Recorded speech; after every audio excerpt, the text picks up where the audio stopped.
Hello guys, welcome to my channel. Welcome mga kapatid, mga kaibigan sa oras nito. Mapagpalang araw sa bawat isa. Tayo naman po ay magbabahagi ng mga salita ng Diyos na ito'y napakahalaga. It is an invitation from heaven. Ito'y paanyaya, imbitasyon ng langit sa bawat isa, at ang content na ating pag-aaralan ay ang tungkol sa The Marriage of the Lamb. So ang title ng ating video ngayon is Come, the Cordial Invitation of Heaven for the Marriage Supper of the Lamb. Yung imbitasyon ng langit para sa kasal ng kordero ng Diyos. So dito makikita natin na mapalad ang makasama sa piging ng kasalan. Sabi ni Jesus sa Mateo 11:28, Come unto me, all ye that are labor and are heavy laden, and I will give you rest. Before ang kasalan, may ibang imbitasyon si Jesus. Ang imbitasyon na ito ay lumapit sa Kanya lahat ng nabibigatan sa kanilang mga pasaan at mga nanglupaypay, sabi niya, at bibigyan niya kayo ng kapahingahan. Yung kagulumihanan sa ating puso at isipan, yung kagulumihanan sa mga saliranan sa buhay. Kapag tayo ay natutong lumapit sa ating Panginoong Diyos, ilapit natin sa Kanya anuman sa pamagitan ng panalangin, sa pamagitan ng paglapit sa Kanyang presensya, may pangako po siya. Sabi niya, Come unto me, all ye that are labor, and I will give you rest. Then, this is the message of Jesus, the message of invitation 2,000 years ago at the first coming of Jesus. So yung first invitation ni Jesus sa kanyang first coming ay yung Mateo 11:28, na ang paanyaya niya is lumapit tayo. Tayo ay nakamana ng kasalanan ni Adan at Eva ayon sa Romans 5:12. At ang bigat ng kasalanan ay taglay na ito ng bawat tao. Dahil ito ay tinatawag na hereditary sin of humanity. Sapagkat si Adan at Eva ang unang gumawa ng kasalanan, sumuway sila sa utos at salita ng Diyos. At ang naging bunga ng kasalanan ay pagdurusa sa physical, spirit, and soul ng isang tao. Ngunit naparito ang Panginoon 2,000 years ago, sabi niya, Come unto me, all ye that are labor and are heavy laden, and I will give you rest. Napansin na ba or pinansin o narinig na ba natin ang imbitasyon na ito sa first coming ni Jesus? Kung hindi pa, ito ang panahon. Sabi ni Jesus, come, lumapit tayo sa Panginoon, lumapit tayo sa Kanya. Jesus said, Come to me, para makilala natin siya, malaman natin ang katotohanan. Kaya sabi niya, Jesus said, I am the way, the truth, and the life. No one cometh unto the Father. No man cometh unto the Father but by me. Meaning, apart from Jesus, there is no truth. Kung wala si Jesus, ay wala ang katotohanan. At hindi natin makikilala ang Diyos Ama kung wala siya. Kaya sabi niya, I am the way, the truth. So, ang plano at layunin ng Diyos, bakit kinakailangan natin makilala at lumapit tayo sa Kanya para malaman natin ang truth? Ano ang truth? Ano ang maidudulot ng katotohanan kapag lumapit tayo kay Jesus na siya ang katotohanan? Sapagkat ang sabi ni Pablo sulat sa kanya kay Timoteo, ang truth is nais ng Diyos, who will have all men to be saved. Gusto ng Diyos na lahat ng tao ay maligtas. Pero lahat nga ba ay maliligtas? Hindi ba't ang kaligtasan ay may proseso? Ang tumanggap at sumampalataya sa Kanya ay ang susi ng kaligtasan. Kaya ang desire ng Diyos kung bakit kinakailangan natin malaman ang katotohanan, sapagkat gusto ng Diyos ng lahat ng tao ay maligtas. Maligtas saan? Sa kapamakan. Dahil bukod sa ating kaalaman na meron isang naparito na kaaway na pumapatay, nagwawasak, nagnanakaw. Ito yung dahilan kung bakit naparito ang ating Panginoon sa 1 John 3:8. For this purpose, the Son of God was manifest that He might destroy the works of the devil. So yung purpose. Devil is on the side of lie. Sa kasinungalingan, nandoon ang parte ng Diablo. Ngunit sa katotohanan naman, ang parte ng Diyos. Kaya sabi niya ng Diyos dito sa 1 Timothy chapter 2 verse 4, who will have all men to be saved and come to the knowledge of the truth. Meaning, desire ng Diyos, gusto ng Diyos, kalooban ng Diyos, na ang tao ay maligtas at nakaalam sa katotohanan. So, ang katotohanan is nasa ating Panginoon Hesus. Sapagkat kung wala tayo sa katotohanan, kung ikaw ay wala sa panig ng katotohanan, ikaw ay nasa panig ng kasinungalingan. So, makahirap ito, kaibigan, kung hindi mo alam kung nasa ang panig ka. Kung wala ka sa panig ng katotohanan, wala ka sa panig ng Panginoong Diyos, naroon ka sa panig ng Diablo, sapagkat walang pagitan. There is no middle. Dalawa lang, sa Diyos at sa Diablo. Now, kapag hinatulan ng Diyos, paano natin malalaman kung wala tayo sa katotohanan? Dahil ito yung sinasabi sa John 44. Ye are of your father the devil, and the lust of your father ye will do.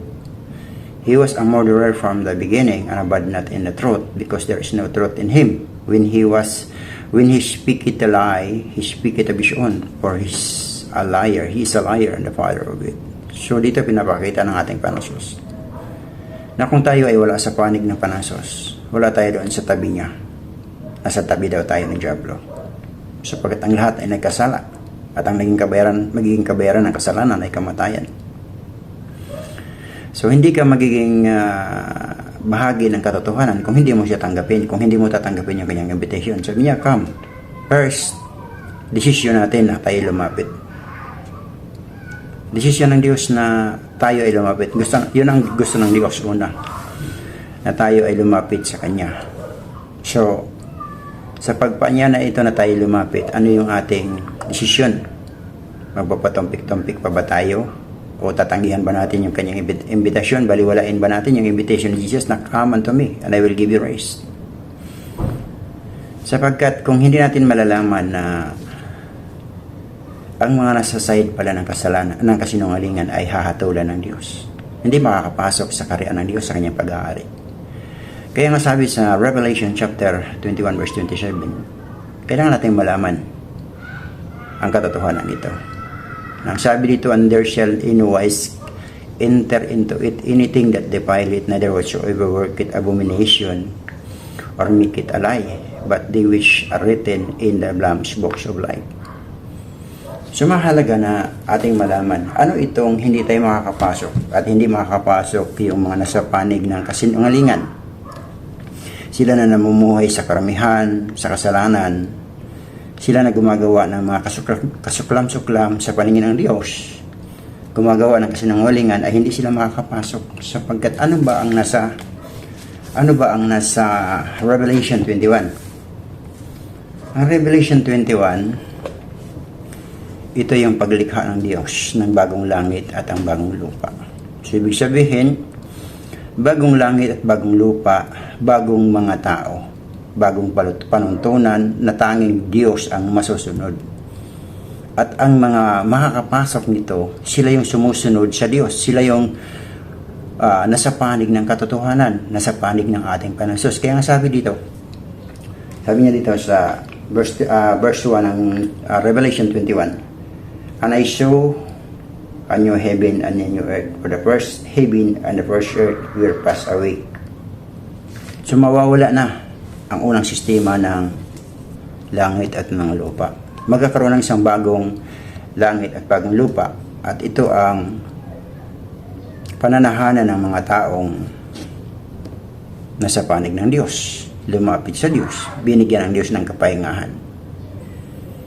So, mahalaga kaibigan nating malaman na kung sa first coming ni Jesus ay hinihintay niya ang tao na lumapit sa Kanya. Pero sa nitong second coming, sa Kanyang pagbabalik, iba na ang Kanyang gagawin. Sa the Book of Revelation, siya na mismo, si Jesus na mismo, lumalapit na nunuktok sa iyong puso. Gaano kahalaga ang tao sa Diyos? Na kailangan pagtuunan ng pansin ng Diyos ng tao. Na kung sa first coming niya is hinahayaan niya na ang tao magdesisyon, ngayon sa New Testament na, sa era of Revelation and the creation nitong second coming, ay siya na mismo lumalapit. Kaya sabi niya, "Behold, I stand at the door and knock. If any man hear my voice and open the door, I will come to him and will sup with him and he with me." So napakahalaga pala yun na ating malaman na ganon tayo karugdog, minahal ng Diyos. Ganon tayo sinakripisyo ng Panginoong Sos sa krus, sa kamatayan sa krus, sa kanyang pagbata ng lusot sakit sa krus, sa kanyang kamatayan, sa kanyang pagkabuhay na maguli upang tayo ay muling makabalik sa kanya at makapanahan sa bagong langit na kung saan wala ng paghibig, wala ng pagluha, wala ng sakit, karamdaman, wala ng kagutuman, wala ng digmaan, wala ng kaguluhan at kagulumihanan. So ito yung panuntunan ng Diyos sa bagong langit at ng lupa. Kaya nga, sabi niya, kung tayo ay wala sa panig niya, hindi tayo makakapasok sa bagong langit at lupa, mananatili tayo at mananatili ang isang tao sa sistema ng lumang langit at ang lupa na lipos ng kasalanan dahil kay Adan kay Eva.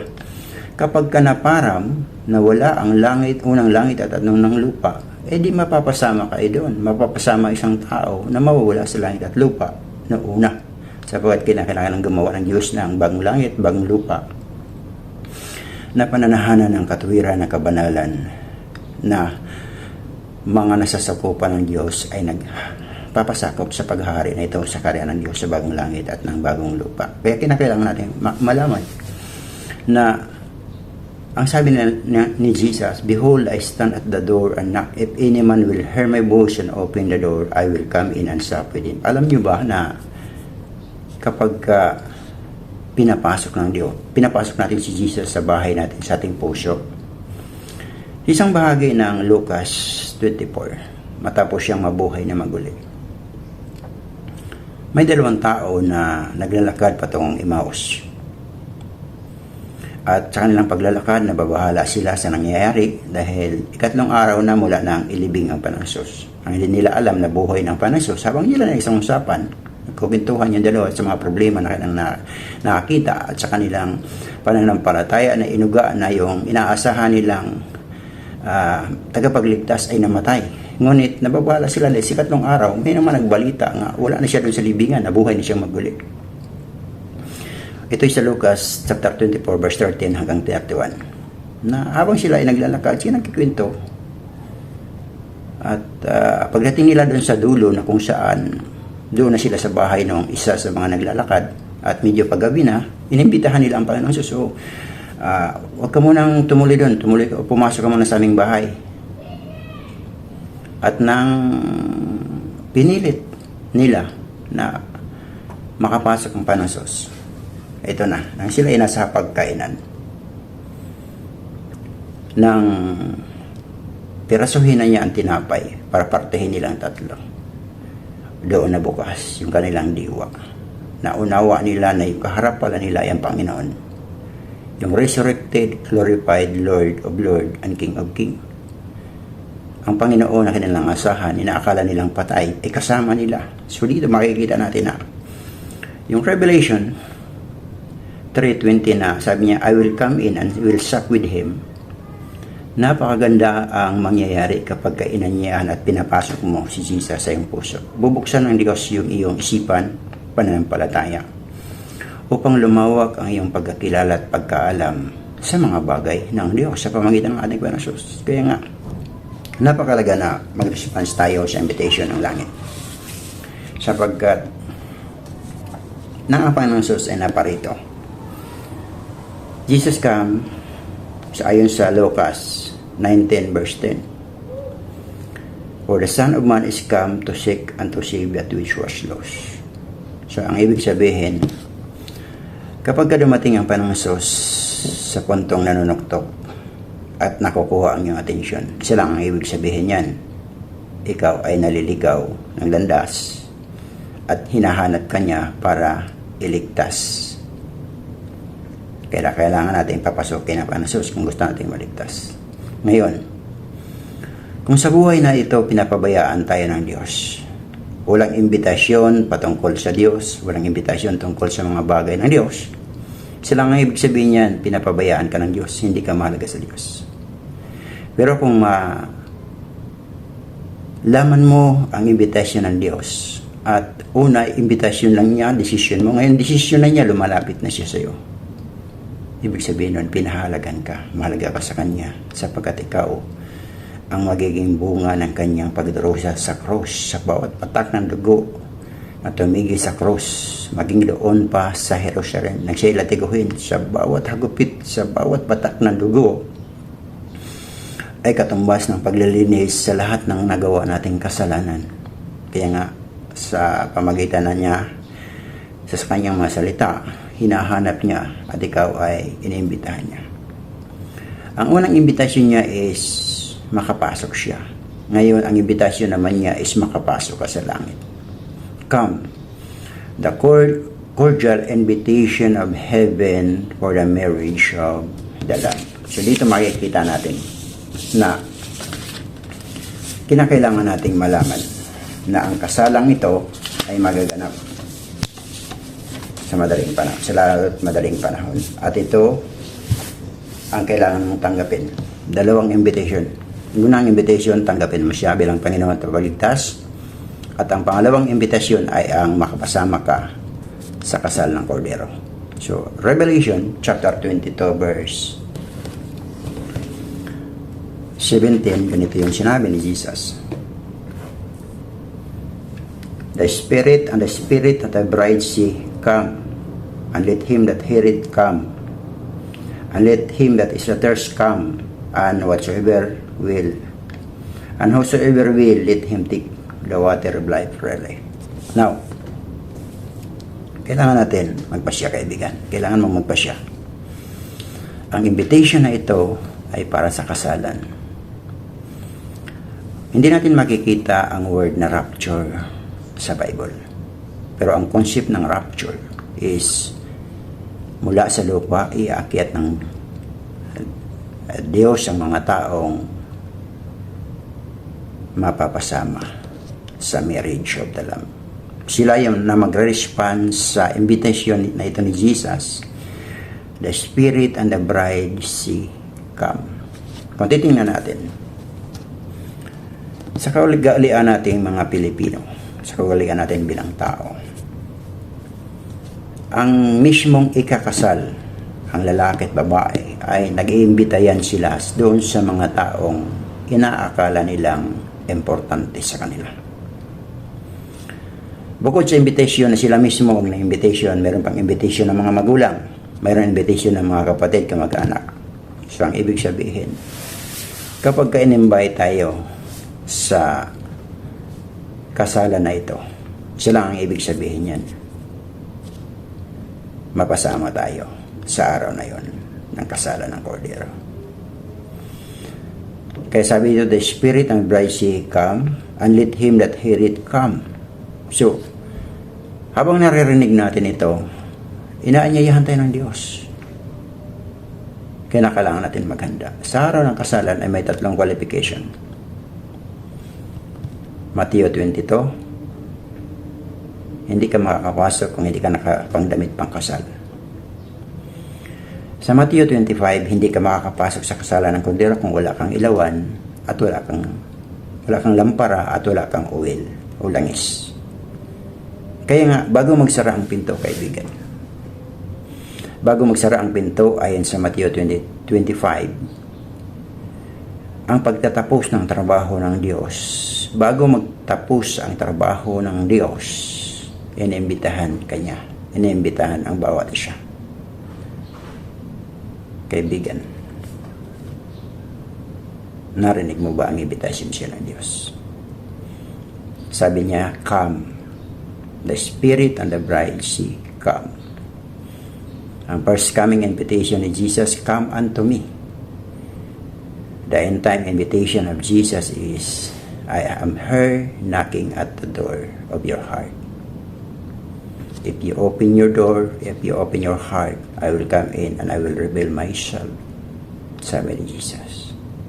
Tulad ng kanyang ginawa doon sa dalawa sa road of Emmaus Road hanggang sa bahay ng mga dalawang alagad na ito na nang makasama nila sa pagkainan si Jesus, nabukas at nakilala nila si Jesus. Samantalang sa kanilang paglalakbay, hindi nila nakilala kung sino yung kasama nila. Basta't ang alam nila ay nakikipagsalitaan, nakikipag-usap tungkol sa nangyayari.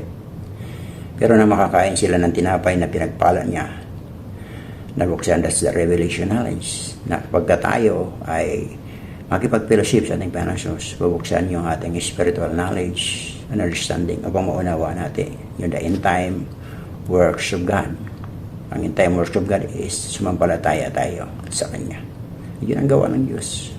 Ng tao ay sumampalataya sa Kanya. Kaibigan, kung meron tayong natutunan sa video natin ngayon, at kung ikaw ay hindi pa naimbitahan ni Jesus, na ngayon ang panahon, ang invitation, first invitation, Jesus is come unto me. Kailangan mong lumapit sa Panginoon. At ang second invitation ni Jesus is, the Spirit and the bride come. Nibitahan ka niya sa araw ng kasalan. At kinakailangan mong malaman ang mga katotohanan ito. Kung hindi mo pa alam ang mga katotohanan ito tungkol sa the marriage of the Lamb, just comment. Write down a comment and I will share with you how to prepare to be part of the marriage of the Lamb in heaven. Kung ikaw ay napagpala at hindi ka pa nakapag-subscribe, kapatid, kaibigan sa aking channel, please subscribe. Ang iyong subscribe ay napakalaking tulong para tayo makapagpatuloy sa ating